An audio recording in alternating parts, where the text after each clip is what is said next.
How's it going, everybody? Hope we're all doing very well today. Back with a brand new video, and today I want to try and burn a few calories off this beer belly and do some bushcraft shelter building, because God knows this thing's going to increase in size over the next few weeks. And got a few things that I want to say about the British Bigfoot again, so join me around the campfire if that sounds like it's something that you're interested in, and stay tuned to find out more.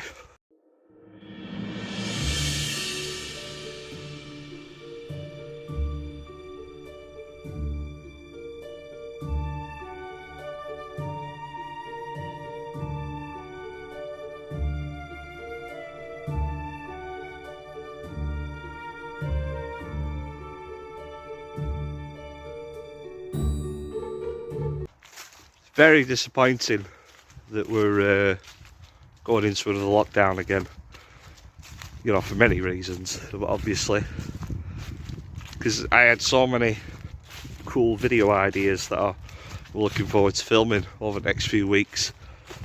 And obviously it's national, this lockdown, so I don't know if I'm going to be able to come out. Now obviously the last lockdown we had, you were allowed to go for walks because it was, you know, an essential part of, you know, like your daily mental stimulation, you know, so not all hope is lost in the world, at least the government realised that. But yeah, we'll see what happens. So I wanted to talk about the big cat phenomenon in the UK. I wanted to try and touch more into sort of extraterrestrials and the link that has with the British Bigfoot, you know, and it would have been really cool videos, so we'll see what we can do anyway. So Blackburn, which obviously that's where I live, obviously before tomorrow when the national lockdown begins, right now we're in what's called a tier 3 lockdown, and I think that is basically, you have to treat it as though it is a national lockdown. And I don't know, like, I laughed about this the other day with my sister. How, like, you know, the Facebook doctors and Facebook politicians make it out Blackburn.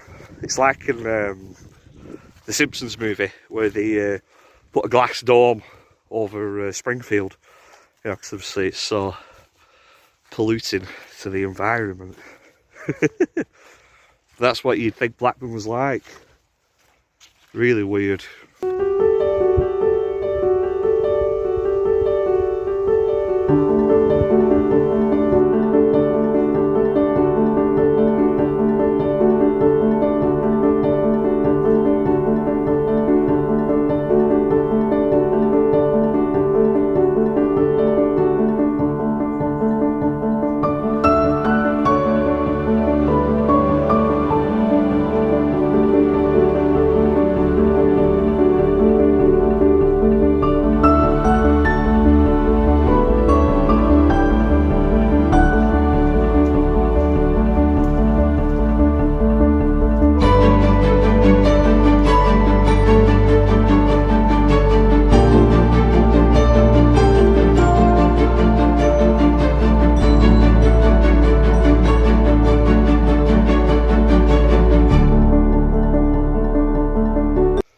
You see, to me, building dens, obviously, it's bloody brilliant, I love it, but I don't like moving them.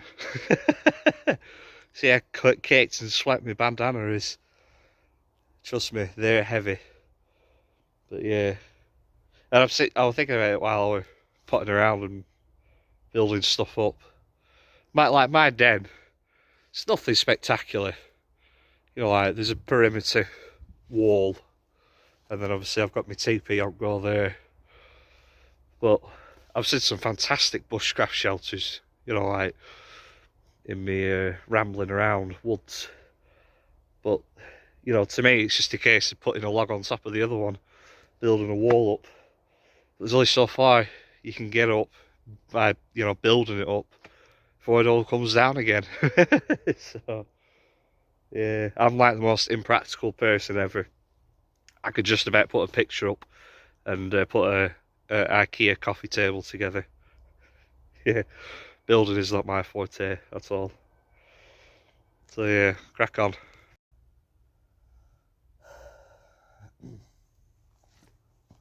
Tell you what, it's so peaceful up here today. Can't even hear any birds tweeting. That's how still it is. Yeah, this is what it's all about. This is when nature is at its best, in my opinion. Not a person in sight, just me, my coffee. Good stuff. So, one thing that I wanted to talk about today, I actually thought about doing a full video on this topic, but I thought I'll just stick it in here instead. Excuse me. And that's exactly how many Bigfoot are there in this country.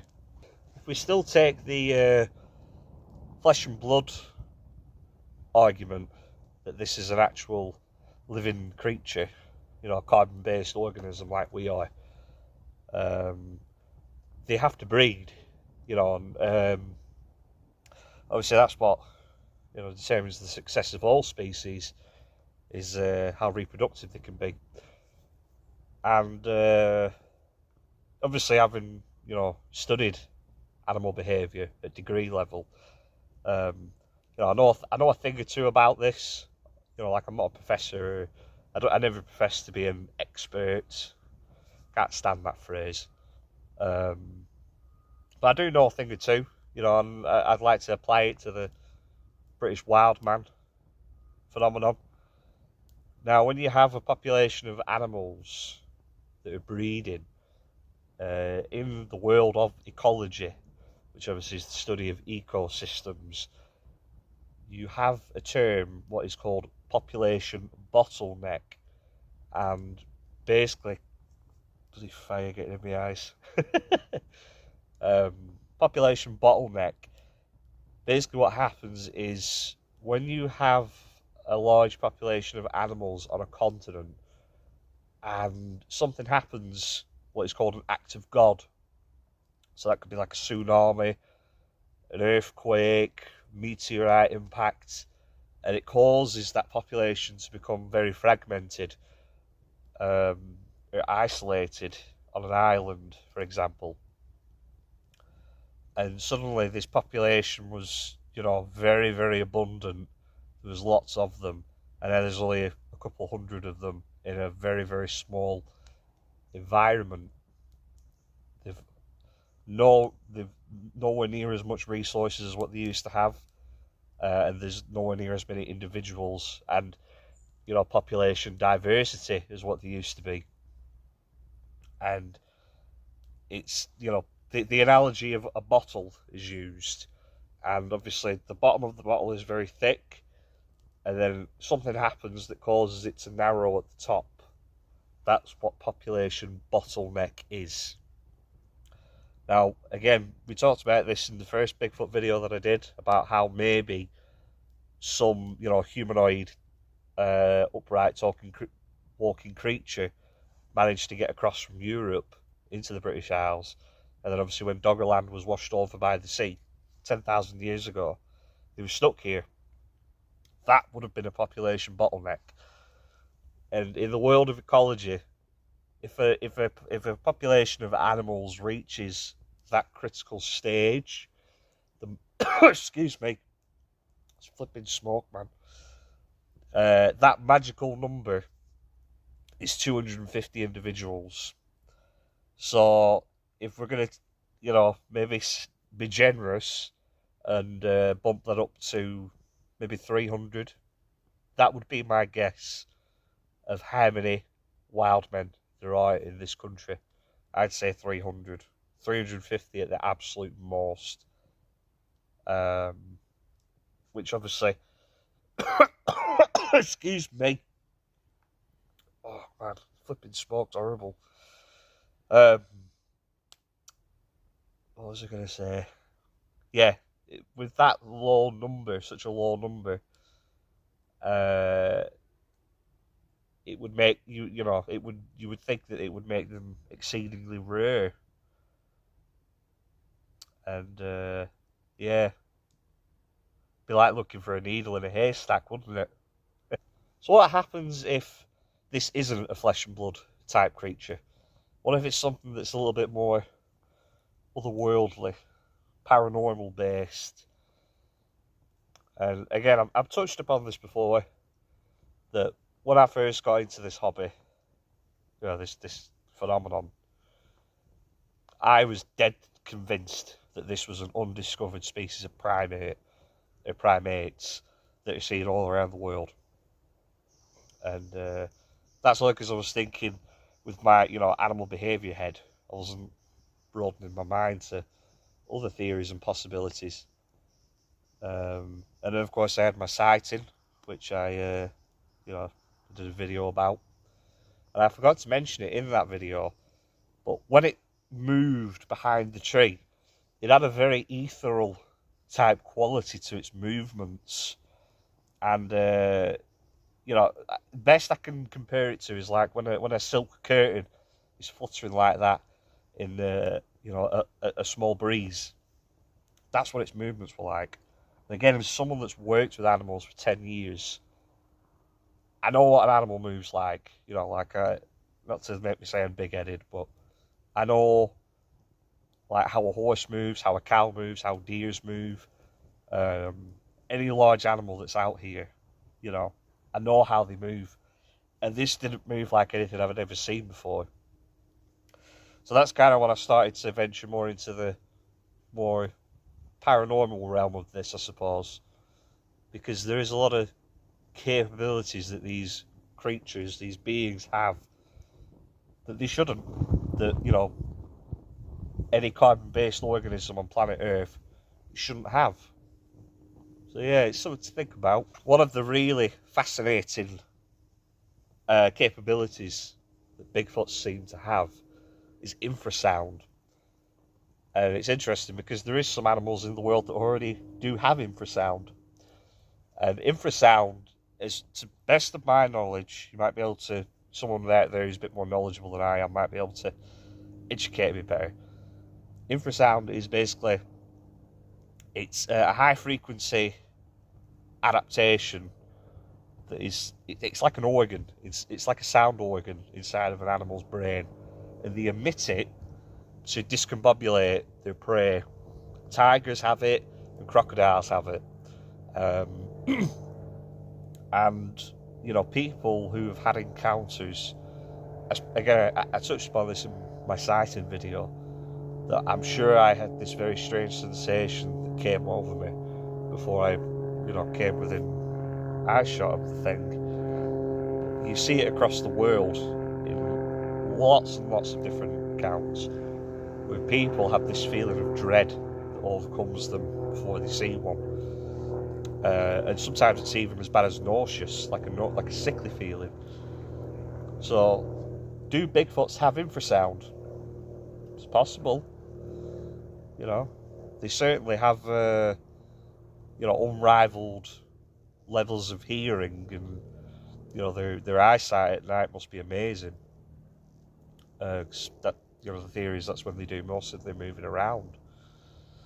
So if you look at infrasound, it's a sense that we don't fully understand as humans, because we don't have it, and we're only just beginning to learn really how it works.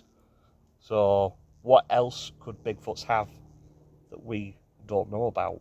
One very popular theory about Bigfoots, if you're looking at them as more of a paranormal type creature, is that they're able to appear and disappear at will. Almost like shape-shifting, or cloaking themselves. Like, invisibility, I should say. And then, if you want to go further than that, excuse me, there is the theory that they're able to sort of jump in and out of different dimensions.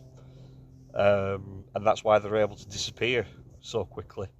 When they are seen, it's almost like they just vanish. You know, like people have seen them who have had encounters across the world, not just here, not just in America, all across the world. And they'll see them walking by or whatever, and it's like they just disappear into thin air. There's no other technical way to explain it. So it's interesting, you know. Is the reason that we've never discovered these creatures or have been able to prove their existence?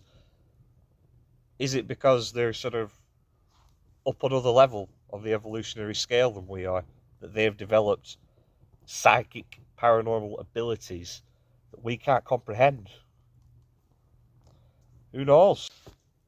Currently being blinded by the smoke on this fire, so here it comes again. I had to bring the camera up here, closer to my orange face. But yeah, so what, you know, if we're going to take the paranormal argument into consideration, is there even a way to be able to sort of configure a number for a population, for these animals, for these beings? Probably not.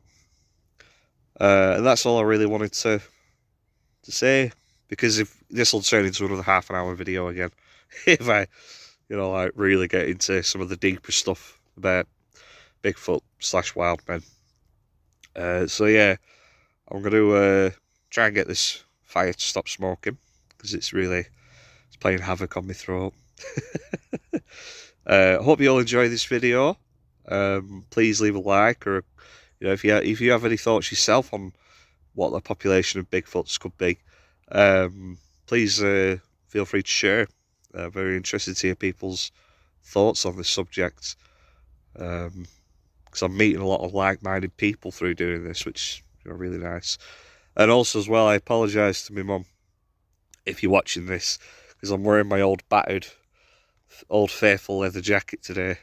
I know you hate this thing, but it's a very, very warm and comfortable jacket, and I'll never throw it out. So yeah, hope everybody's okay. Lockdown begins tomorrow, so we'll see what is in store for the next 4 weeks. If I can get out and make some more of these videos, I will do. But until then, everybody take care, and I'll see you all further on down the road.